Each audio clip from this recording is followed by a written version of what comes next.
Olá pessoal! Isolamento e aproximação são ações que denotam nossos movimentos sociais. A literatura com a qual eu trabalho, de sistemas de informação, desde o início do século, lida com os conceitos de mobilidade temporal e espacial, e a conjunção das duas gera uma mobilidade contextual. Agora, a interação é uma constante, e é essa interação que define a educação à distância na URGS e fora dela também. A interação entre os alunos e os professores, a interação aluno-aluno, professor-professor, a interação aluno-conteúdo. Então, todos os objetos que são passíveis de estabelecerem uma troca informacional podem ser caracterizados como objetos dessa interação também. Eu sou o professor Ariel Ber, do Departamento de Ciências Contábeis e Atuariais e professor dos programas de pós-graduação em Controladoria e Contabilidade e em Administração na área de Gestão de Sistemas e Tecnologia de Informação. Trabalho bastante com educação à distância e sou alguém que acredita muito nessa modalidade dentro da nossa instituição e dentro de outras instituições de ensino também. Então, na minha perspectiva, a interação é uma solução. E vejam, aqui eu estou pensando na dimensão temporal. Como fazer a interação resistir ou perpassar a dimensão temporal das coisas e da nossa vida.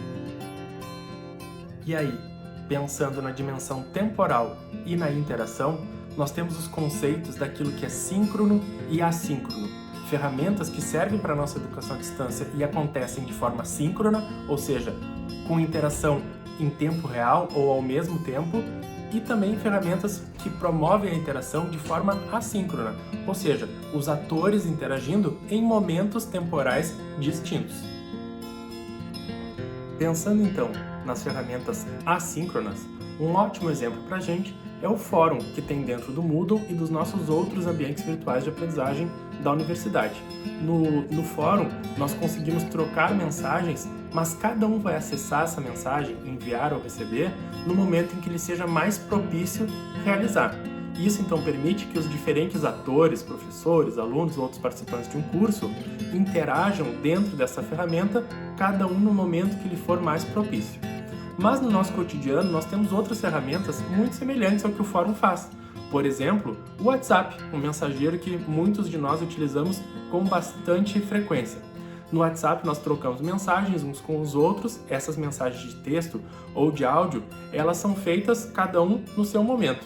O WhatsApp também permite as ferramentas síncronas, por exemplo, as chamadas de vídeo e de áudio, mas a simples troca de mensagem então seria, vamos dizer assim, quase que equivalente àquilo que nós fazemos nos nossos fóruns de discussão.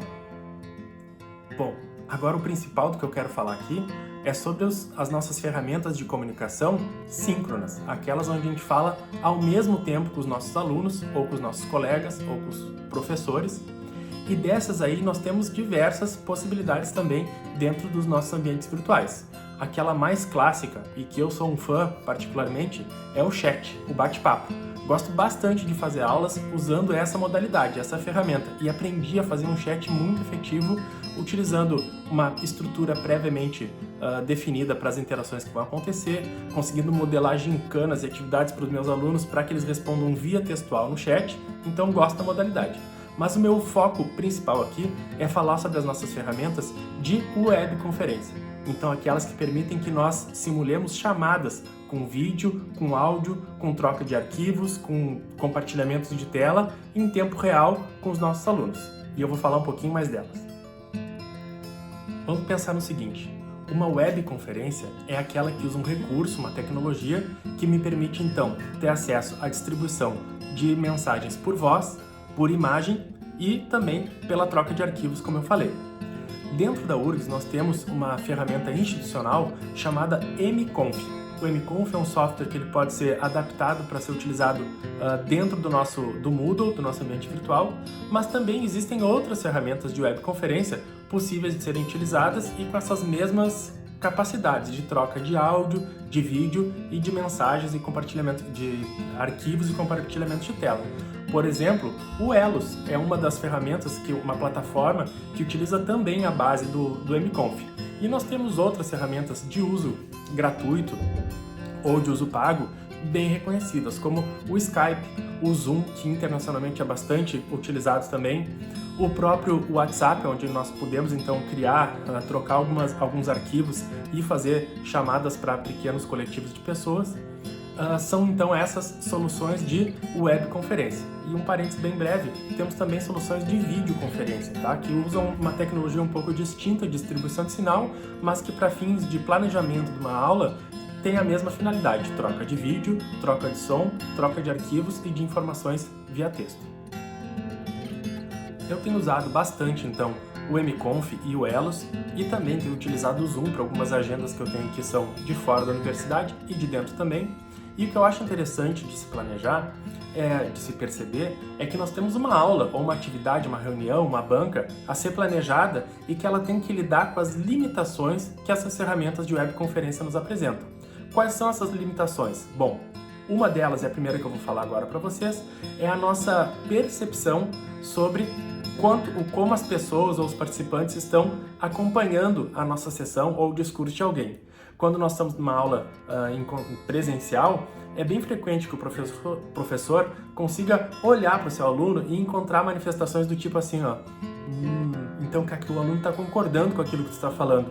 Ou tu vê uma expressão meio assim, meio interrogativa, será que aquele cara está entendendo o que eu estou falando para ele? E essas percepções, especialmente quando não é compartilhado o vídeo da pessoa na webconferência, ou algo que acontece que é bastante natural, que a pessoa tá com o vídeo ligado, então eu tô vendo o rosto do meu aluno, porém aquele meu aluno ele tá me ouvindo, mas ele não tá, eventualmente ele não tá olhando para mim, não tá prestando atenção no meu discurso e tá respondendo um e-mail ou alguma coisa, ou envolvido com outra atividade no computador também, e aí aquela expressão facial dele ou os movimentos que ele faz já não representam tanto o acompanhamento dele da aula, como eu consigo ter um pouco mais de precisão nessa percepção num ambiente presencial. E é justamente isso, né? O aluno poder realizar outra atividade no mesmo tempo em que ele está em sala de aula, isso aí caracteriza essa liberdade temporal e, por consequência, uma liberdade contextual.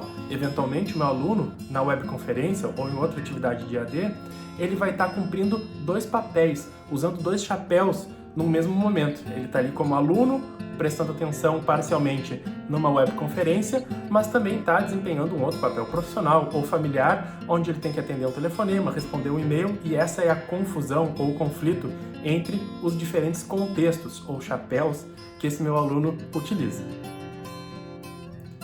Outra barreira que é bastante citada nas webconferências é a dificuldade das pessoas em lidarem com a tecnologia. Bom, me parece que as tecnologias de webconferência, elas são bastante simples. Elas tendem a tentar replicar aquelas possibilidades que nós temos de realização de interações presenciais. Mas a gente precisa sim conseguir liberar o microfone, liberar o acesso à câmera. E isso exige um certo letramento para lidar com tecnologias. Mas é uma barreira de início, é um custo de entrada, como eu gosto de falar. Depois disso pago, ou depois que alguém nos ajuda a instalar inicialmente os softwares e a saber lidar com a habilitação da câmera, a habilitação do microfone, a habilitação do áudio, depois que isso aí está feito, bom, tende a funcionar de forma mais natural. Mas essa sim é uma barreira que muitos encontram, especialmente para as primeiras vezes. Depois que isso superado, vai sempre se naturalizando. Então, fica a dica aí, não fica com medo e fala para todo mundo que tu conhece não ter medo também de tecnologia nenhuma. Porém, a barreira que eu gostaria mais de comunicar para os meus colegas professores é a barreira do planejamento da aula. O uso de tecnologias móveis ou não, mas o uso da EAD, especialmente para a realidade da URGS e de outras instituições de ensino superior, ela não pode se confundir com uma ausência de planejamento. Ou seja, já que eu vou fazer minhas aulas via tecnologia, tudo será perdoado, porque eu estou usando um meio fortuito, um meio distinto de realizar minha aula, então tudo vai ser entendido. Bom, falta de planejamento na aula é algo que eu não gostaria que fosse tratado como algo excepcional. Nós sabemos sim planejar bem as nossas aulas, organizar objetivos de aprendizagem, organizar intenções e momentos para a nossa aula, clímax para o nosso discurso, para a história que nós contamos aos nossos alunos e, especialmente, planejar boas avaliações para as nossas aulas. Então, isso não deve ser uma surpresa para nenhum de nós. E muitas vezes a barreira da tecnologia, a barreira do acesso à internet, ou as limitações da tecnologia em si que nós estejamos utilizando, elas são utilizadas como elas são acentuadas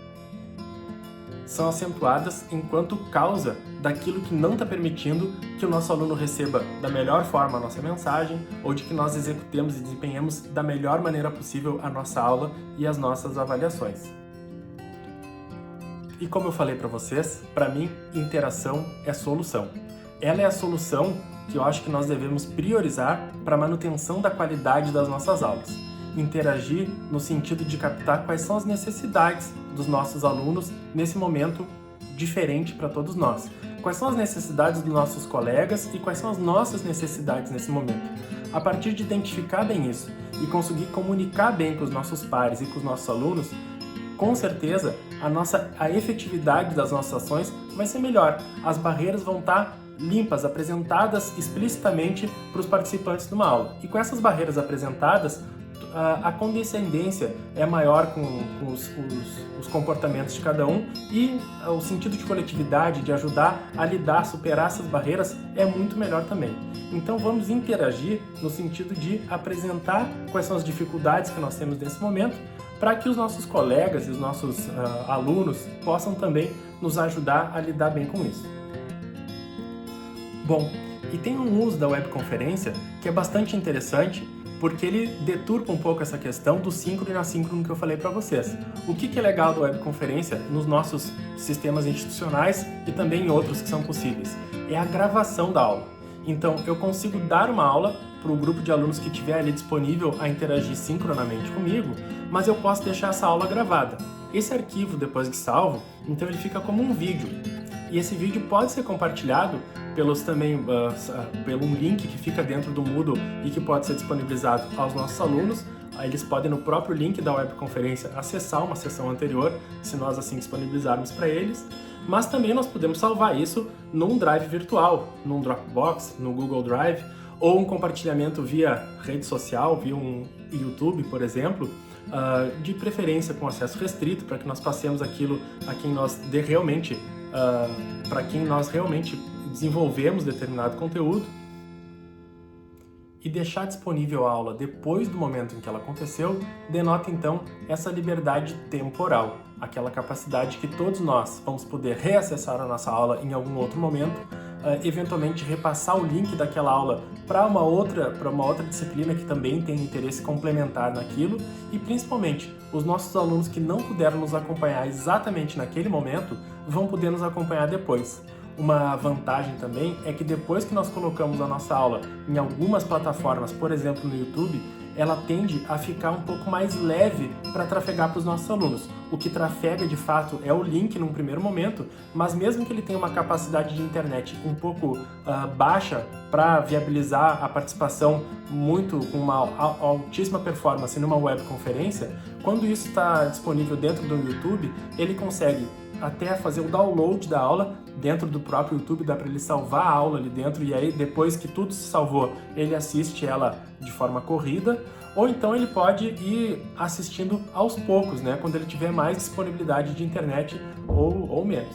Então essa possibilidade de mexer com o sincronismo da ferramenta, eu acho muito interessante para viabilizar para os nossos alunos o acesso às nossas mensagens e o acesso da forma mais próxima daquilo que a gente reconhece como a nossa interação real, com vídeo, com áudio, com o nosso ouvindo e falando, né?